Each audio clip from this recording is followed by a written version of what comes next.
بسم اللہ الرحمن الرحیم۔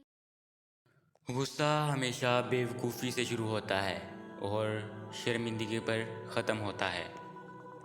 غصہ بھڑکتی ہوئی آگ ہے، جو پی گیا اس نے آگ بجھا دی، اور جو ضبط نہ کر سکا اس میں جل گیا۔ اگر تجھے کوئی برا کہے اور تجھے غصہ آئے تو سمجھ جانا تو سچ میں برا ہے۔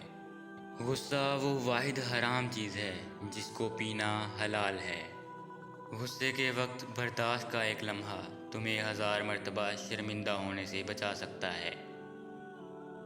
غصہ آنے پر چلانے کے لیے طاقت نہیں چاہیے، لیکن غصہ آنے پر خاموش رہنے کے لیے بڑی طاقت چاہیے۔